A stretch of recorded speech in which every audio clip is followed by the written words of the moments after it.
PM tonight. No live tweeting during the broadcast section, please. Phones on silent. Michael. Hi, Michael. Team news and also maybe on the long termers, news of Hugo sooner. Yeah, I mean Hugo won't be available for Sunday, and then the other injuries we're just assessing day by day. The lads haven't trained yet. We're just reported now, so we're going to see how the boys are feeling in terms of training this afternoon and also tomorrow leading into the game on Sunday. It's nice to come in today, isn't it? Off the back of that, because it's been a tough few weeks. I suppose coming into training today will be a lot better. Yeah, of course, and it's a process that we want to follow and continue with in terms of creating this togetherness and everyone feeling part of something. Obviously the second half was positive yesterday, and yeah, we're fully aware that we pretty much have no time to prepare for a game at Anfield on Sunday, but we're going to recover and go there as a team and hopefully get a positive result. This is a big club, so people talk about Spurs a lot. Some people like to knock Spurs, but got home last night. Spurs are fifth. You'd think sometimes they're 15th with the way it's being spoken about. This could still be a very positive end to the season. Yeah, I mean, in football, negativity can spread very quickly. But at the same time, so can positivity. And if you create a good feeling and a good energy, then that can also accelerate a process. So hopefully we can continue with what we see in the second half. But I'd also say the first half as well, because I know Man United scored 2 goals and they had some openings and they were probably the better side in the first half. But we were together. We had belief in what we was doing, and it's important we continue that way. Champions League chances are probably slim at the moment. However, Spurs have been in Europe for 13 straight years. Remember you making your debut in the UEFA Cup under Harry. Does this club need to be in Europe? Some fans think, oh, a year off might do Spurs some good. Where do you see it? Honestly, and for me, I'll remain quite consistent with this. The most important thing for this football club is to be together and feel like everyone's connected and everyone's pulling in the same direction. And then what happens on the football pitch will happen. But I really believe that if you're strong inside and you create a good core inside the football club, then that will transfer onto the football pitch, and football will take care of itself. It was a collective last night with the squad, but I did mention it to you last night, but I thought Harry Kane, especially second half, was just unbelievable. His work rate. There aren't many strikers, Ryan, who have that ability sort of to drop deep. He was everywhere last night. He was passing. Yeah, he was outstanding. This country probably don't appreciate how good he is from a footballer point of view. He's incredible. I've always said that. I was fortunate enough to come through the academy with Harry. We played together, and obviously being on the other side now and watch him as a coach, it's a pleasure. I've thought it many times in the last couple of seasons to watch him live. This country should appreciate we've got a real special talent. Did you think it gets stick about not winning things and all that? Is that just the way it is in this country sometimes? It's crazy people compare him. Every time he's won a record, people start to compare him with other ex-players. Yeah, listen, that's people's opinion, but I certainly value loyalty, and when I see a player showing loyalty, not only on the football pitch, but off it as well. He's a family man. He's humble. He's hardworking, and if I'm speaking to any kid in this academy or around the world, I say to look at Harry, because he's a role model for so many people, not just children, but for adults as well, and we're very lucky to have him here. Daniel Levy said the other week, maybe one day there's a statue of Harry Kane outside the Tottenham Hotspur Stadium. You as a Tottenham man, you can't imagine life at Tottenham without Harry, could you? Listen, the future is the future. It's important that we focus on right now, and our fans love him. We all love him here, and we appreciate him at this football club. Thanks, Michael. Jake. Hi, Ryan. As you said, the second half was a massive improvement, although you said it was unfortunate that there could have been more in the first half. Is the tactical change that you made then at half time, is that something that perhaps we could see going forward in the Liverpool game and beyond? Oh, listen, it's not about me. It wasn't about me. We had players on the football pitch that were the ones that turned it around.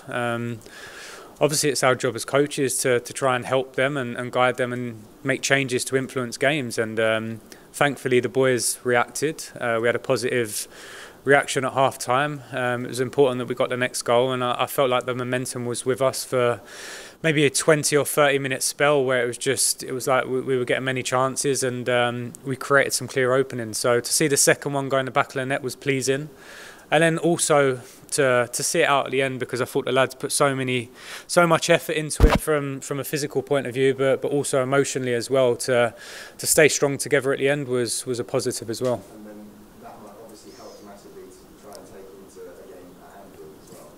Yeah, I think so, but probably reiterate what I just said. We've pretty much got no time whatsoever. The game's almost 48 hours from now, so it's a really quick turnaround. So we've got to focus on recovery as much as possible to prepare the game from a tactical point of view, and also see how the boys have reacted from last night. Liverpool's season has been below par by their standards, but they've been very good at home still, unbeaten in 8. How do you go about trying to upset that? Yeah, listen, we focus on ourselves. We feel confident that whenever we have the ball against any opposition, we can hurt them because we've got quality players. But at the same time, we have to respect who we're coming up against, and be a team, be humble together, and work hard for each other, and hopefully get a positive result. And just lastly then, for you as well, I know you said it's not about you, but managing at Anfield, that's something that you're going to be doing on Sunday. Just describe what you can expect from that, standing in the dugout in that famous stadium. Yeah, I mean, I've played there. I know what it's like. Playing football and coaching in England is special wherever I go, because it's the country that I'm born in, the country that I love, and I feel like it's the best country in the world to be involved in football with. So, yeah, I mean, from a personal point of view, the biggest pride I have is representing this football club. It's not going up to compete against anyone else. It's the fact that I'm here, and I'm trying to help the club as best as possible. Some said that some of last night came from a sort of a place of anger. Has there been some channeled anger at the football club in the last few days, do you think? Yeah, I think naturally when you have a result like we did last Sunday, that there should be anger. I might have said it in the press conference before the game. I wanted to see an angry team, because as members of staff, as players, as professionals, and I'm sure our fans at home as well were angry with how the weekend went, and that type of thing took care of itself. That was a natural reaction to feel those sort of emotions, and it was key for us to try and take it into the game, but at the same time with a clear head as well. Last time you did this, you were going to a cup final. Now you find yourself with all these games in a row. How easy is it for you to try and change what's going on when you're often completely slammed by events and matches and things going on? Yeah, obviously the schedule we've had this week is tough and very demanding, but that's the Premier League. That's the business we're in, and that's why we have a squad of players that we trust all of them, and we can rely on all of them. And our main focus is preparing for this game on Sunday. We realise and understand what we're going to face. We have to take care of ourselves and go there as a group with full belief that we can get a result. It's a crucial game, actually, isn't it? Because Liverpool is starting to put a run together. They may not say they're targeting top 4, but they could end up in the top 4, as well as all the kind of repair work you're having to do with Spurs. This is a big kind of battle for a European spot, as well as everything else. Honestly, I think this game is always big, just because of the history of the two football clubs. We understand we've got 5 games left until the end of the season, and the game on Sunday is not going to determine the outcome at the end of the season. But of course, we understand Tottenham and Liverpool at any stage of the season, in any circumstances, is going to be a big game for the players and the fans as well. Both teams with points free, would you say? Listen, I can't speak for Liverpool. They're their own club in their own situation, but I've said that for us it's about being together and creating that togetherness and going there strong as a team, and a team that everyone can look at us and say, yeah, we see a group of players that are working for each other.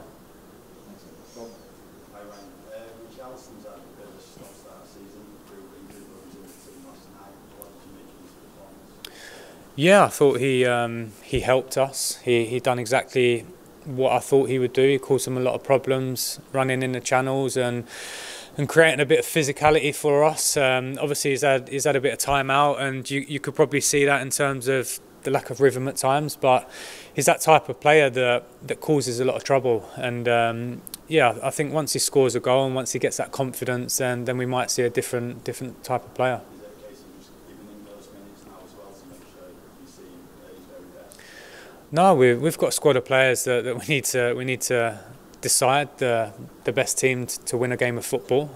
We felt like last night Richie, the profile of player he is, could help us, and we spoke before about having a bit of anger and showing a reaction. And I think naturally Richie is that type of player that likes a bit of physical contact, and yeah, I was very pleased with his performance last night. In terms of Liverpool, then, how much of a threat is Trent Alexander-Arnold this weekend? He's playing a more central role now and creating boost for the team. Yeah, obviously we're talking about an exceptional footballer, but they've got many different players that can cause us problems. They've proven that over the years, sorry. And we're aware of that. The focus on us isn't one individual, it's about stopping them as a team, and also us acting as a team with the ball and hopefully hurting them as well. Okay, Jack. Spurs have not had much success at Anfield over recent years. Do you worry there might be an inferiority complex in the group, and how do you change that? No, every game's different. We have to approach every game with the mindset of being in the present and in that moment. It's a difficult place to go. We're aware of that, and yeah, you rightly say, I think recent history probably suggests that. But I don't think on Sunday, years gone by, is going to influence the outcome of the match or the mindset we approach it with. We're confident. We're always going to be confident in our ability, and if we perform to our best with the ball, we know we can hurt them.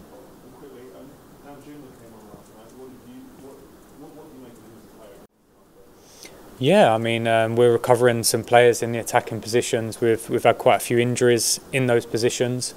He's a player with energy, and he's a player also that arrives in goal-scoring positions quite often when he plays. And yeah, I want to see him keep working hard on the training pitch and giving us a problem to have when we're selecting a team. Just on Richarlison again, Ryan, you played him on the left last night and Son on the right. Under your predecessors, it was normally the other way around. Can you just explain your thinking there? Yeah, like I say, in terms of for us, I felt like we could exploit them in the channels, and naturally for Richie, the left side is probably better for him, and he can score from that side. And we've seen with Sonny over the years that whether he's on his right foot or left foot from outside the box or cutting in either side, he can score goals. So we wanted to keep that goal threat from both channels, and I felt like we had that. Obviously in the first half we probably wasn't as clinical as we would have liked to have been, but at the same time the players could feel that every time we had the ball we could hurt them, and going forward that's important for us. And we all know by now that Harry can play 10 and 9 just as well, but it did look like he was dropping deep more often than perhaps he has at other points in the season. Again, can you sort of talk us through your thinking there? Was that a conservative plan to get him in space on the ball?